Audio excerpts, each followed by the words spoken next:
Olivia, what do you think about that? Like About growing up in this day and age with I school. there's a lot of pressure, honestly. So I went homeschooled for just my senior year. But I did not like school because you have the popular kids, you have the jocks, you have the hicks, you have the nerds, you have the weird kids, which I guess it's always happened, but I just feel like it was so much pressure that you have to be in one group and stay in one group. But I had friends who were the hicks, who were the popular kids, who were the nerds, who were everything. Because I didn't care. And I felt like I got so many weird looks from that. And then, like, some groups, like the popular kids, a lot, they're bullies. They are bullies. I got bullied in middle school, a little bit in high school. And I just think it's like there's a lot of pressure, like, and like I feel like growing up, there's still more pressure coming from like society being like, well, this generation's lazy, this generation doesn't work, this generation doesn't do this. But I kind of look at it as like my generation just doesn't want to work in an office job working 9 to 5 like like everybody else usually does, right? Because I know I don't want to sit at a desk on a computer and just work like that. So I think it's more options are coming about with jobs, and I just think it's we're not following the normals that have been like past generations. You think And I about it, think, those normals were written by someone. So the Mhm. new normals are going to be written by someone. Sorry, Christina.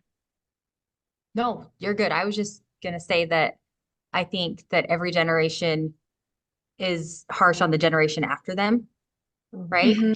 And I think part of it and I'll speak in general, but for our generation to yours is like, oh no, we had to deal with that. So now you do too, dang it. Like get in Yeah. that office job for at least a little bit. So you know how much it sucks before you decide something else, you Oh know? my gosh, this whole remote workings lifestyle, like that has got me up a crick. Like I struggle with that because I used to work for 1-800 contacts and I was stuck in this cubicle for 8 hours and I wasn't allowed to look out the window. I had to read the screen, verbatim, and it was hard. And now you can I see people working for the military and they're painting walls and playing with dogs and they're making bank, but they're getting their work done, you know what I mean, but they're remote and they're not in the office, and it's just crazy to me that the new generation has created this amazing system, but I it blows my mind. It You're does. jealousy. Right? What, Caroline? What? I'd say you envy them, right? Yes. I think that's the point is that we Well, yeah. that they're doing what we couldn't do and we wanted to do it, but they found out the way. And it's always easier to throw shade on somebody else. They say that projection, usually we project onto others what we don't like about ourselves, and we Mhm. don't like that they did it and we didn't. And Mhm. that's harder, instead of giving So, somebody props, somebody just told me, correct somebody else's crown without telling somebody that it was falling off. And I love that. mhm. You never want people to know that they're not doing, enough. You want them It's to feel like they're doing too much so that they Mhm. have those lovey feelings. Yep. it's funny because I think I'm gonna go back to the mom thing. As moms, I think we all want our children to do better than we did.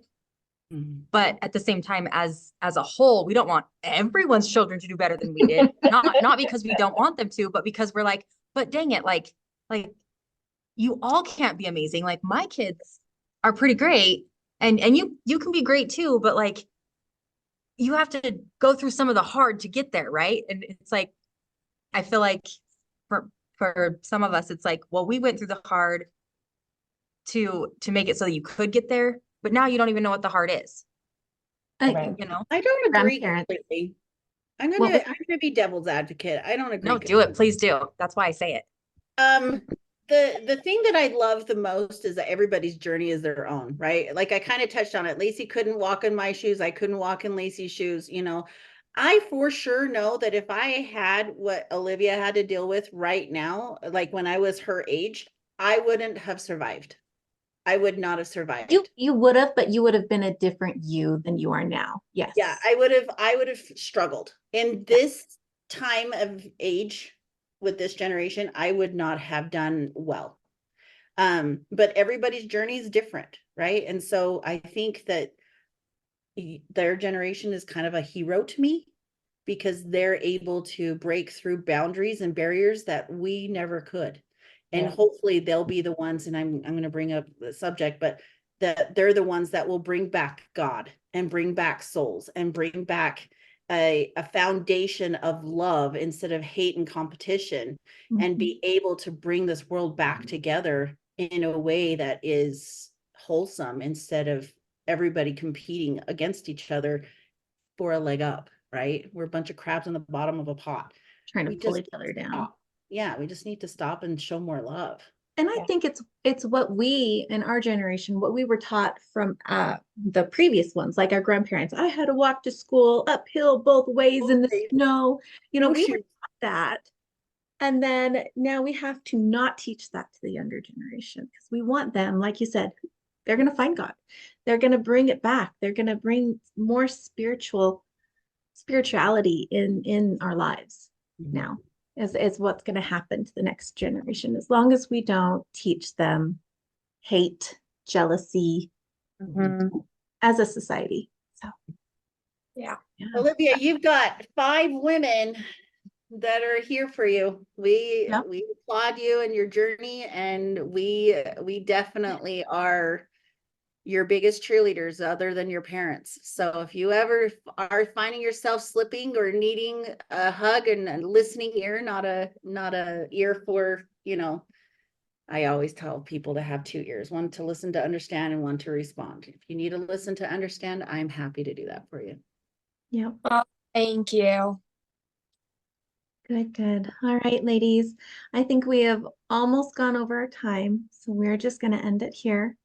And we'll continue on next week, unless anyone has anything else that they wanted to throw out. No, I'll leave my story for next week. You start next week. You start next week. Yes. I'm going to write this down. The least. I talk the most. So Carlene, it's all you next week. All right. Bye, everybody. Bye. Okay. Thank you for listening. And if you have anything that you want us to cover, just go ahead and comment down below. We are on YouTube, and then we're going to post links on the other social media. So just let us know. Follow us. Yes. Let's Yes. Ladies. Cool. Good job. All right, ladies. Yeah. Bye.